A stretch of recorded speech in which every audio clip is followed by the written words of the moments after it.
Малкумина може да се пофала дека е пишувале македонската историја за време на независноста. Што се преживеавме во овие 27 години независност, на Пресинг ТВ разговараме со првиот председател на собранието Стојан Андов. Господин Андов, 1991, 2001 и 2018. Дали се ова трите клучни години во поновата македонска историја? Па може да се каже така. Дека тие три клучни години се поврзани и како основа за донесување на устав и амандмани на уставот и така. Деновиве сте актуелни околу договорот со Грција и собрањето македонските граѓани да излезат на референдумот. Што мислите конкретно за договорот со Грција? Мислам и договор со Грција е урамнотежен документ, каде двете страни имат направено отстапки и двете страни имат добиено од она што го барале.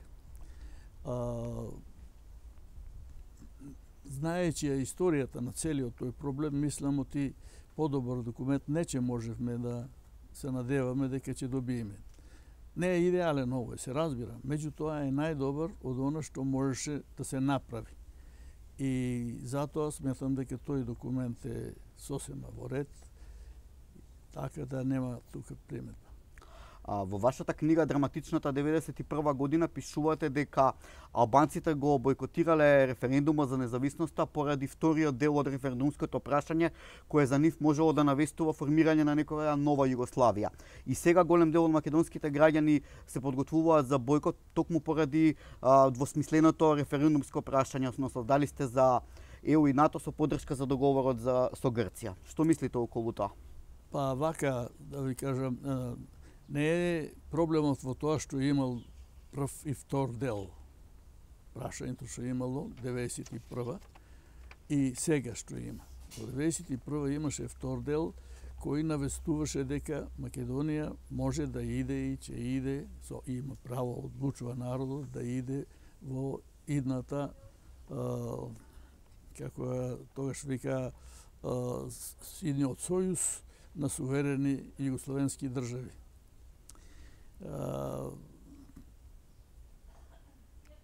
Така да тоа беше неприфатливо за албанците.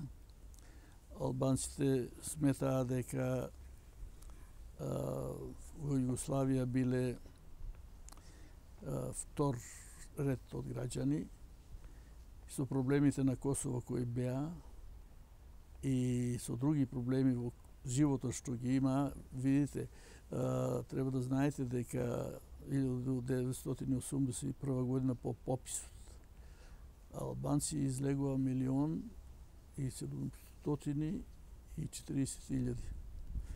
Беа повеќе и од словенците, и од македонците, и од црногорците. Значи беа трет народ кој во Југославија живееше, а како народ не беа признати. Во уставот сега стоеше дека народите на Југославија, југословенските народи се знаеше на броени беа кои се создале Југославија и имат право на самоопределување и отцепување. Тоа во уставот од 74 директно така стои. И од 63-та така беше и од 46-та година, значи тие беа југословенските народи. Така да албанците беа незадоволни што нема своја република и затоа промовира Република Косово. Ако се сеќавате, Ругова тоа го бараше. Сега тие сметаа дека не може Македонија да се враќа во Југославија, таква каква што беше Југославија тогаш. Не беше онаа порано што беше негде 80-та, 82-та, 3-та година. И тие веќе во расправата по одлуката за распишување на референдум сосема јасно рекоа дека нема да одат на таков референдум. Нашиот печат тогаш и медиумите не беа многу уверени дека така ќе постапат тие. Меѓутоа, 3-4 дена по донесувањето на одлуката за референдум, 1991 година, тоа беше на 6 август. Тие веќе на 8 или 9 август дадо соопштение од раководство, председателството на ПДП тогашно, дека нема да учествуват да излезат на гласање на референдумот. Така беше тогаш. Сега е сосема друго. Сега исто така има, како некој вели, два дела, а фактички тоа е еден дел. Едно е тоа, врзано е. Што доколку некој се согласува со членство во ЕУ НАТО, но не се согласува со договорот со Грција. Тој треба малку да објасни тогаш како ќе иде у НАТО и у ЕУ ако не важи овој договор. Треба да каже како мисли да го оствари тоа, да влезе земјата во НАТО и во ЕУ, а да го нема овој договор. Тоа е прашањето пред кое е тој исправен, што така мисли дека ќе сакаме во ЕУ и во НАТО, ама договор го нечиме, така нас не сакат таму, у ЕУ и у НАТО, не заради тоа што ја Грција промовират, туку заради принципот на консензус во кој функционира и во НАТО и во ЕУ. А принципот на консензус е одлична работа. Откако ќе станеме ние членка, и ние ќе имаме право на вето таму. И замислите, ако го нема тој принцип, тогаш помалите земји нема што да барат таму, затоа што големите држави во НАТО и во Европа сами ќе си извршуваат работите. Така да принципот на консензус е основната причина зошто Европа, НАТО и Европската унија не можат да не примат нас во полноправно членство ако Грција става вето. Една членка става вето, тоа може да биде Бугарија, да речеме, ама Грција е подолго време. А и Бугарија не беше многу наклонита, ако не го направивме овој договор, сега ще го направив.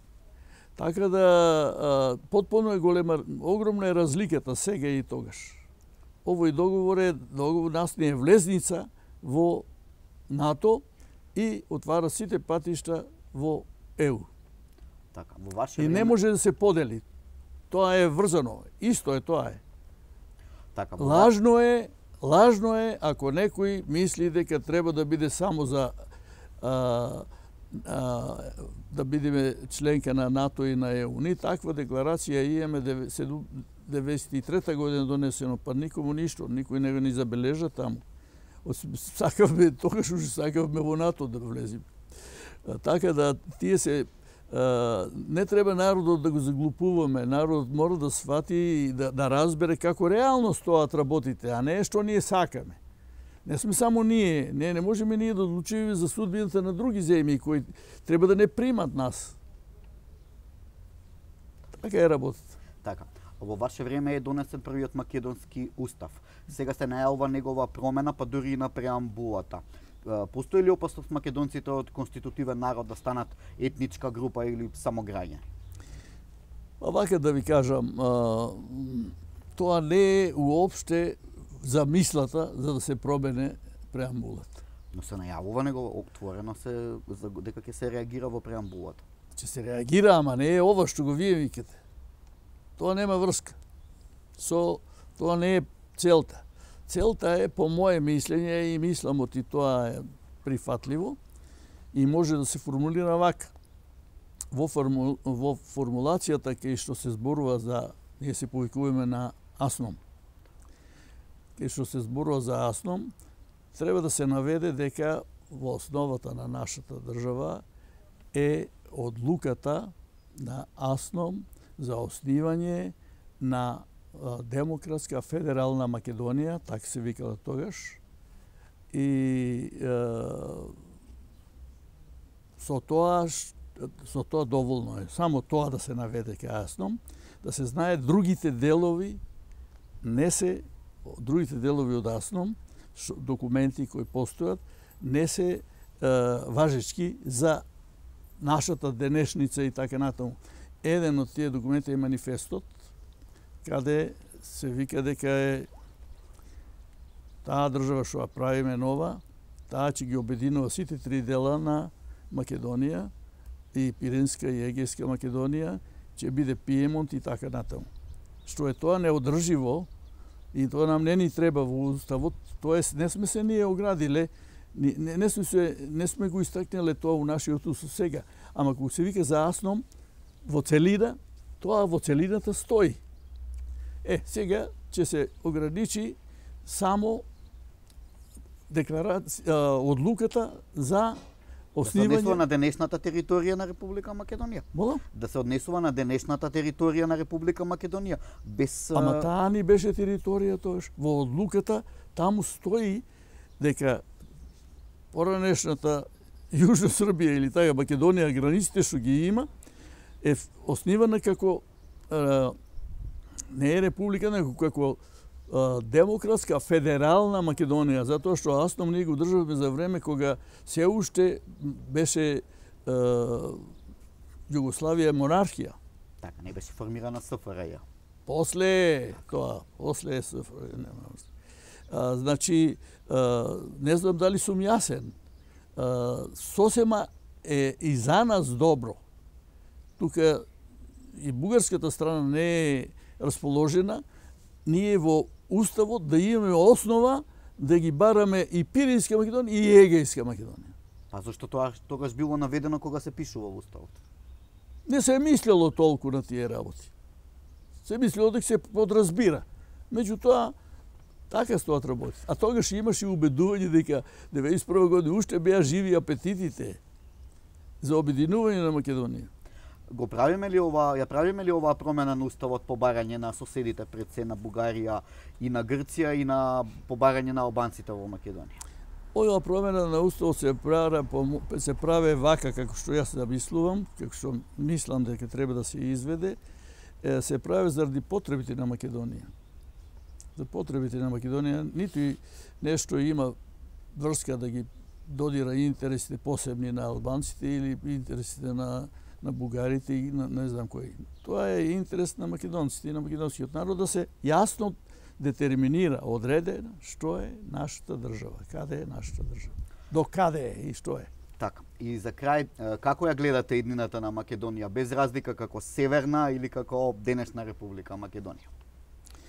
Па јас Македонија ја гледам како во иднината цело време. Јас сум се борел за тоа, сакам да ви кажам дека во СФРЈ јас бев сојузен министер од 71 до 82 година, а од 78 година до 82 година бев сојузен министер одговорен за односите со Европската заедница тогаш, што значи тоа нешто како сега што е овој Османи. Така. Бујар Османи. За европски прашања. За европски прашања. Јас бев тогаш во Југославија.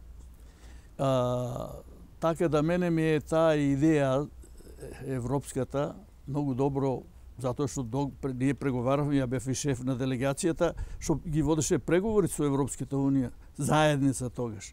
И ние тогаш направивме договор. Постои тој договор и од тој договор многу корист извлече цела Југославија па и Македонија. Војната ли го спречи влегувањето на Југославија во Европската унија? Тоа е многу посложено прашање. Фактички Југославија во Европа, демократска Европа, беше сметана за тоталитарна држава. Имаше доживотен председател, што е надвор од сите мерила, исто како Шпанија со Франко и Португалија со Салазар. И тие муабети и тие разговори многу ги водевме ние. Во сите тие разговори произлегуваше дека Европа праве план, ако може да се создадат услови, да трите тоталитарни држави во Европа влезат во Европската унија и се демократизират и станат демократски држави. И тука немаше одвојување на Шпанија и Португалија и од Југославија. Зборувам за негде 79-та, 80-та година. Сега, Франко умре порано и се знаеше и почна процесот на демократија таму. Салазар и тој умре и у Португалија и таму почна процесот. Преговорите ние ги завршивме. Тито веќе беше паднат болен, веќе се знаеше оти нема да живее и ќе почине. Договорот е подпишан на 2 април 80-та година.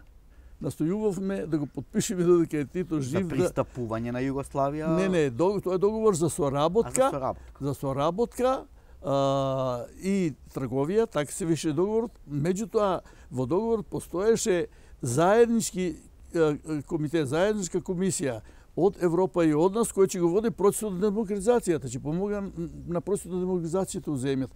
Тоа исто на Шпанија и го дадоа и на Португалија. Тоа и кај нас беше така. Така да само кај нас Тито почина и партијата веднаш isfrли парола и по Тито Тито. Значи пак ќе биде некој, така беше сватено на запад, ќе биде некој овде како Тито. Тито имаше своје минато, имаше и зошто бил така.